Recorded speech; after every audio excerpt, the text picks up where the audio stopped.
Assalamualaikum warahmatullahi wabarakatuh. Saya Fairuz Azaria Sregar ingin menjelaskan tentang sistem ekskresi paru-paru pada manusia. Saat bernapas, sistem ekskresi mengeluarkan zat-zat berupa CO2 dan H2O. Nah, zat yang keluar tersebut sudah tidak dibutuhkan oleh tubuh, alias hanya berisi sampah dan racun dari hasil metabolisme tubuh.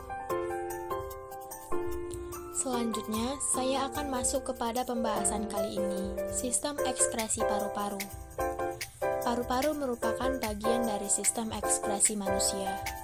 Organ ini terletak di dalam rongga dada bagian kiri dan kanan. Namun demikian, ukurannya tidaklah sama. Ya, mengingat keberadaan jantung pada rongga dada sebelah kiri atas, maka paru-paru bagian kiri pun menjadi lebih kecil dibandingkan dengan paru-paru di bagian kanan. Paru-paru sebagai organ ekskresi mengeluarkan karbon dioksida dan uap air saat kamu bernapas melalui hidung atau mulut. Selain pertukaran gas, sistem pernapasan juga melakukan peran lain yang penting untuk bernapas, seperti 1. Membawa udara ke suhu tubuh yang tepat dan melembabkannya ke tingkat kelembapan yang tepat. 2. Melindungi tubuh dan zat berbahaya. Ini dilakukan dengan batuk, bersin, menyaring, atau menelannya. 3. Mendukung indera penciuman. Kita akan masuk kepada proses ekskresi paru-paru. Ketika menghirup udara, paru-paru akan memasukkan oksigen, kemudian mengeluarkan karbon dioksida beserta uap air. Udara yang masuk menuju trakea melalui tenggorokan dan dari sana udara akan dipilah ke saluran udara atau yang disebut bronkus dan memasuki paru-paru. Udara yang dihirup akan dipilah lagi ke dalam bronkiolus menuju kantung udara atau alveolus. Di sini terjadi pertukaran antara oksigen dan karbon dioksida. Oksigen dalam alveolus kemudian akan diserap oleh pembuluh darah, disalurkan ke jantung. Oksigen kemudian dipompa oleh jantung menuju sel-sel tubuh. Proses metabolisme ini menghasilkan karbon dioksida yang akan diserap oleh darah dan dibawa kembali ke paru-paru untuk dikeluarkan dalam bentuk gas dan cairan. Gas dan cairan inilah yang disebut CO2 dan H2O. Selanjutnya, saya akan menjelaskan apa itu trakea, bronkus, lobus, alveolus, dan pleura. Trakea merupakan lanjutan saluran nafas dari laring, sebagai perantara antara laring dan bagian paru-paru lain. Trakea juga sebagai batas antara sistem respirasi bagian bawah dan bagian atas.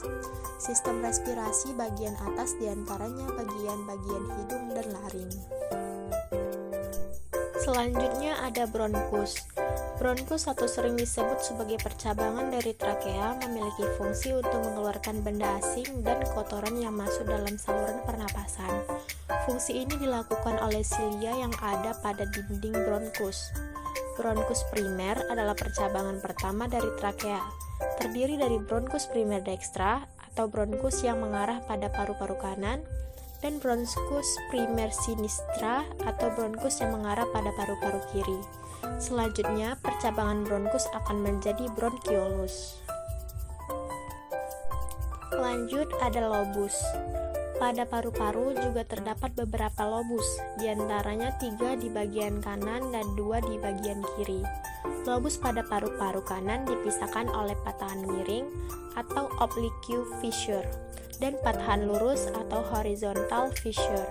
Sedangkan paru-paru kiri hanya dipisahkan oleh patahan lurus.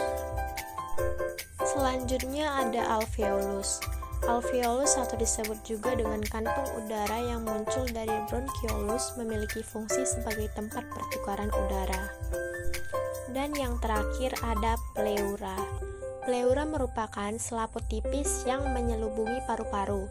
Terdiri dari 2 jenis, yakni pleura viscerali atau selaput yang membungkus paru-paru dan pleura parietal atau selaput yang melapisi rongga dada. Di antara dua selaput ini, terdapat cairan yang berfungsi sebagai pelumas untuk menghindari gesekan antara paru-paru dan dinding dada.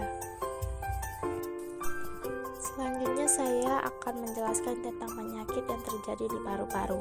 Yang pertama ada pneumonia atau radang paru-paru. Adalah salah satu jenis penyakit yang menular. Adapun penyebabnya dari penyakit ini adalah karena adanya infeksi akibat paparan virus, bakteri, dan jamur. Yang kedua adalah penyakit legionaris. Adalah penyakit paru-paru yang disebabkan bakteri Legionella pneumonipilia. Bakteri Legionella yang menyebabkan penyakit ini merupakan bakteri berbentuk batang yang ditemukan di sebagian besar sumber air. 3. Tuberkulosis atau TB adalah penyakit yang disebabkan oleh infeksi yang menyerang jaringan paru-paru. Penyebab seorang mengidap TB adalah bakteri Mycobacterium tuberculosis. 4. Pneumotoraks adalah penyakit yang terdapat di selaput paru atau yang disebut pleura. Pneumotoraks terjadi jika satu atau kedua membran pleura tertembus dan udara masuk ke dalam rongga pleura menyebabkan paru-paru mengempis. Yang terakhir adalah sesak nafas atau asma, yaitu penyempitan saluran udara di dalam paru-paru. Pada sebagian besar orang, pemicu serangan adalah reaksi alergi terhadap benda asing atau alergen yang dapat berupa partikel-partikel kecil terhirup seperti polen, jamur dari kotoran tunggu berumah, dan partikel-partikel dari rambut atau bulu hewan. Baiklah, sekian video penjelasan tentang sistem ekskresi paru-paru pada manusia. Jika ada kesalahan kata saya mohon maaf. Wabillahi taufiq wal hidayah. Wassalamualaikum warahmatullahi wabarakatuh. See you next time.